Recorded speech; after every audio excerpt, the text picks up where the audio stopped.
morning, everyone. Hi, Dr. Brother. Okay, so Victorian Age. Victorian Age was characterized as the rise of modern fantasy. The years 1837 to 1901 were considered the golden age of children's literature. So, Victorian Age was named after Queen Victoria, who reigned from 1837 to 1901. So, it was a period of significant change and development in Britain, wherein it characterized by rapid industrialization, significant social and economic changes, and advancement in science and technology. So, in the Victorian era, the novel became the leading literary genre in English. English writing from this era reflects the major transformations in most aspects of English life, from scientific, economic, and technological advances to changes in class structures and the rule of religion in society. So novels at this time is the most popular form of writing, wherein it captures the major changes in the society, technology, science, and the religion that time. So let us proceed to the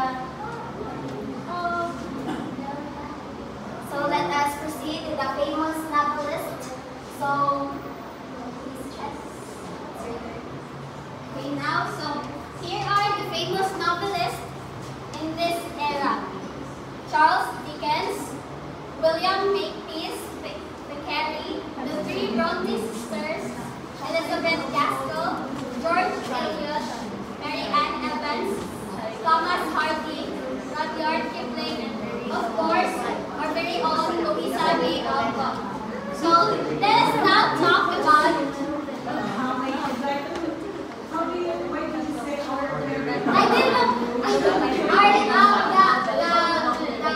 famous writer that we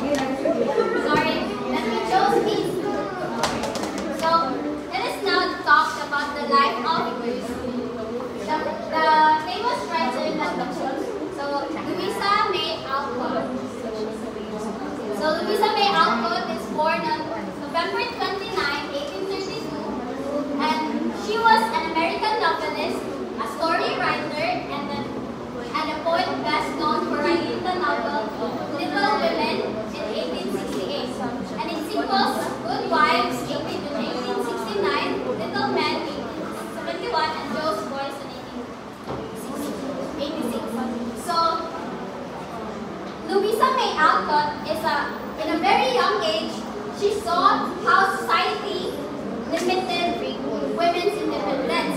So in this era manhood, the women are being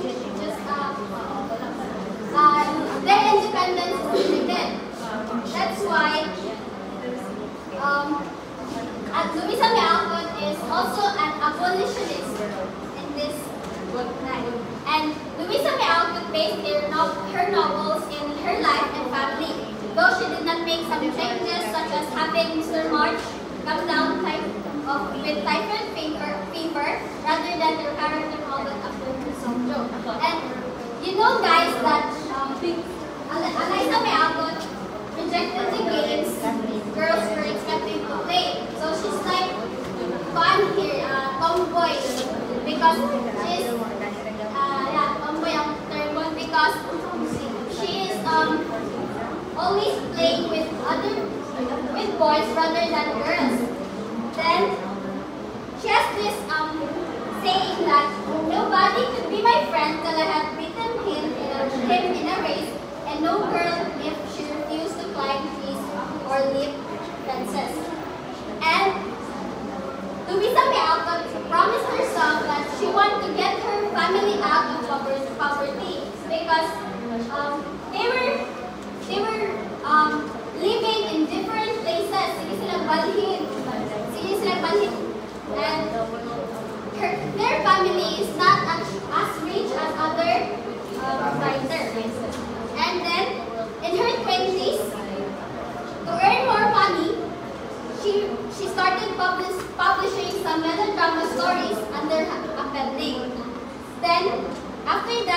her younger sister, Elizabeth, which is in their family. Eliza May Alcott is the second child. Then her sister died because of an undignified illness. She is a lifelong abolitionist, and she signed up as a nurse during the Civil War. Then she freed some wounded soldiers from the Battle of Fredericksburg. So, she also wrote a book which is entitled Hospital Sketches.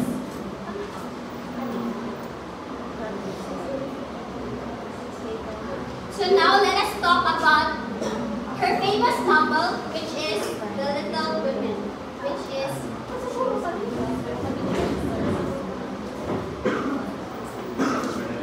so I will read the story of our summary of the story of the little woman. So in the little woman.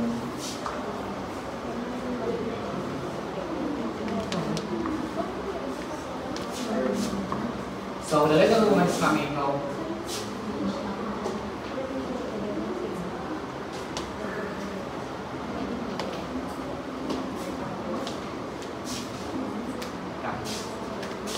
So the March sister Mary Joe and Amy lived in a typical neighborhood in Massachusetts during the American Civil War. So their father is serving as a chaplain for the Union Army, living without him, and he faced the first Christmas without him. And they helped feed an impoverished family. He worked to support their family with Nick, tutoring a family of 4 children, and Joe assisting her every great aunt March. The sisters struggled to improve their characteristics. With Meg being vain, Joe being hot-headed, Beth being timid, and Alice being materialistic. So the neighbor boy Laurie, orphan and grandson of Mr. Lawrence, become close friends with the sisters. As the war continues, the sisters work to support their family, with Joe writing a novel and Meg spending time with great friends. With Mr. March is ill with pneumonia. Mark is also when Mr. Marvin is pulled away to nursing in Washington.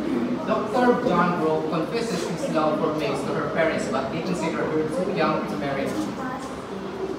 Beth contracts scarlet fever, and Joe realizes that Laurie is falling in love with her. She confides her Marvin, who tells her she loves Laurie like a brother who cannot love you romantically. Joe decides to put distance between herself and Laurie, talking German lessons with Professor Frederick Barr. Laurie travels to Europe with his grandfather to escape his heartbreaks, and Joe devotes her time to care of her dying sister. Laurie encounters Amy in Europe, and they fall in love. Joe marries Frederick, who leaves her stay in Bloomfield to Joe, and they have 2 sons and daughter. Marmy celebrates her 60th birthday at the Bloomfield with her husband, 3 surviving daughters, and her husband and 5 grandchildren.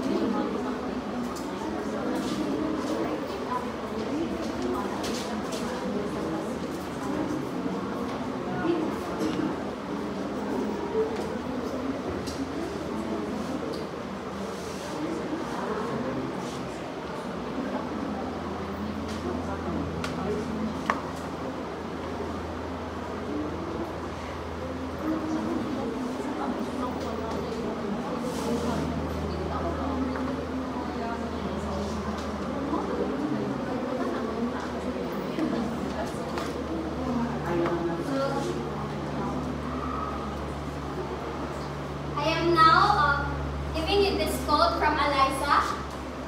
Please read everyone. I am not afraid of storms, for I am learning how to sail my own ship.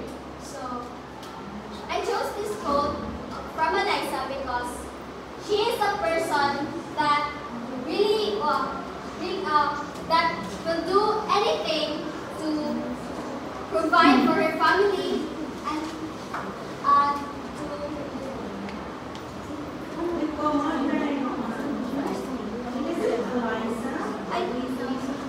It's not bad.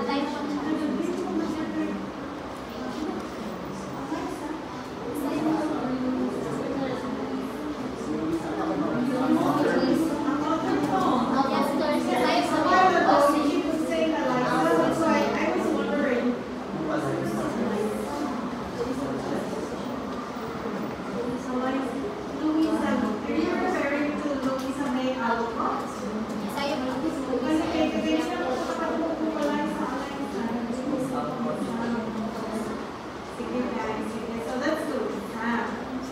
Okay. So this quote means that she is not afraid to do anything to provide for her family because Louisa May Alcott Louisa May Alcott really did everything to provide for her family. Just like she wrote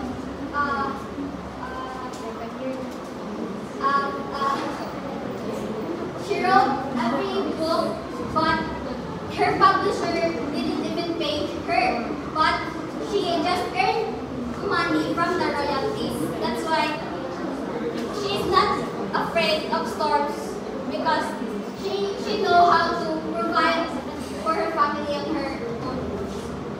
Because of course, when her sister died, which is the daughter of her sister, she took care of her left pocket. So that's all for the. Who are the other members of the group? Okay, so may I ask, why of all the writers you chose Louisa May Alcott? Why not Charles Dickens? Why not Samuel Langhorne Clemens? Why not Lewis Carroll with Alice in Wonderland? We have chosen the book of Miss Louisa May Alcott because in our previous year we have discussed about her, we have known about her because we all know that Miss Jell tends to say some books that some of us watch or read the book little book. So we have something That's why she sounds so familiar to you. Pero what about R.L. Stevenson? Then Richard Sultan Silver and Huckleberry Finn. Right, example Langhorne Clemens. These are more popular children's literature for boys. Because during the Victorian age, the writers during this time or children's lit for boys became dominant. The Alcott was just a light more mature young genre at that time. Pero if we are to consider children's lit, it was still Samuel Langhorne Clemens, Charles Dickens. Maybe you have not yet read any of their works. Try reading David Copperfield by Charles Dickens. David Copperfield. Yaman murag related sa iyong life. Okay, sige, let's continue. From Victorian to immortal era.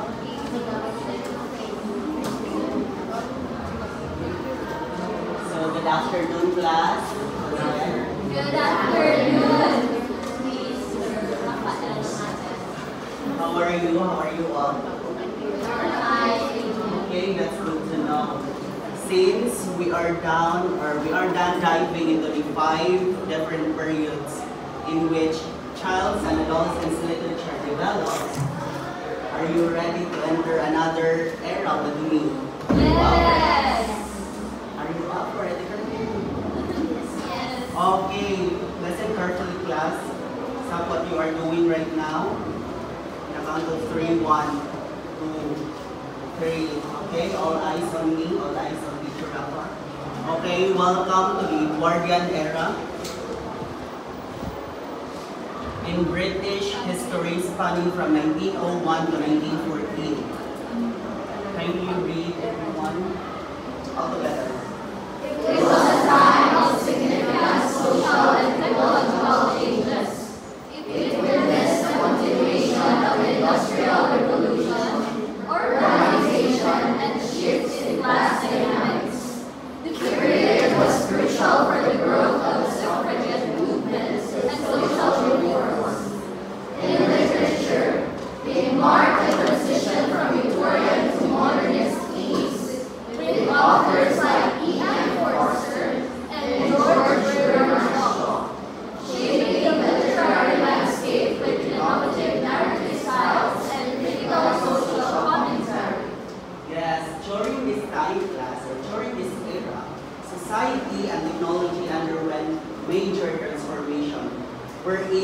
Industrial Revolution progressed, cities grew, and the class structure was also changed. This time also class was very important for the rise of suffragette movement and the various social reforms. When we say suffragette movement class or suffragette itself, it means that it is where a women seeking the right to vote through organized protest. Diba? In 18th century or the Victorian era, women are opposed to their right or they are limited to their right. So in this era, they are protest to their right to vote. So we can imagine, or we can really imagine, class, that women in this era were eager to get their right to vote. And in terms of literature, class, this period or in this era saw a rapid shift from Victorian to modernist themes, in which authors like E.M. Forster and George Bernard Shaw introduce a new narrative styles and also provide a critical social commentary. Understand? Yes, sir. Understand? Yes, sir. Now I'll give the floor to Teacher Sheena to show to you and elaborate to you the story that we picked in this era. So I'll just make it brief because we'll have like 5 minutes na lang. So Anne of Green Gables by Maud Montgomery. So Anne of Green Gables follows Aunt Shirley, an imaginative and talkative orphan who is mistakenly sent to live with Marilla and Matthew Cuthbert. They intended to adopt a boy to help with their farm, but Anne's different personality wins them over. Set in the small town of Avonlea in Prince Edward Island, the story highlights Anne's adventures, friendships, and personal growth, emphasizing themes of family, belonging, and the power of imagination. So the story, Matthew and Marilla Cuthbert are unmarried siblings in the island of Avonlea, Prince Edward in Canada. So as Matthew is getting old, like 60, they decided to adopt a boy that can help them in their own farm. So Matthew arrived at the train station to find a girl whose name Anne Shirley, a talkative and radiant girl. So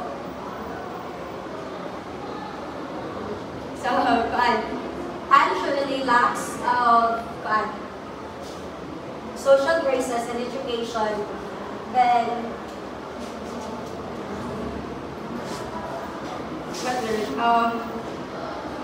Anne acts according to her instincts and not according to a code of manners. She intentionally defies expectations of proper ladylike behavior. So last kay Anne and Gilbert, iyang friend, like iyang rival sa school. They like scholarship sa Queen's Academy. Then after kay Anne heard that Matthew died of heart attack, then Marilla will go blind, so she decided to go home to Avonlea to take care of Marilla. Then Gilbert decided to give his position to Anne so that she will be near to Marilla. And then the story goes like it ends like that.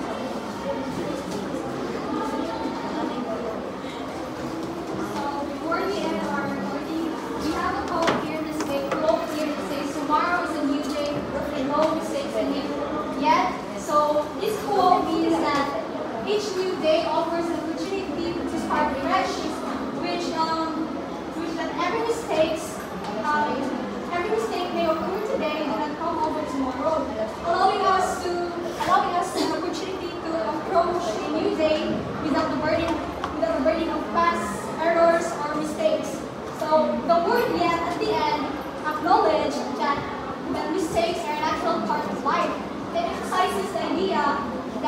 new day begins free with them, giving us the chance to begin anew. So that's the end of our.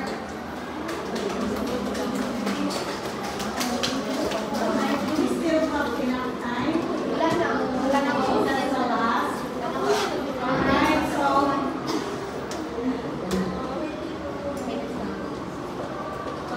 congratulations for doing your best to come up with the presentation. But I would like to emphasize that we should focus on children's literature.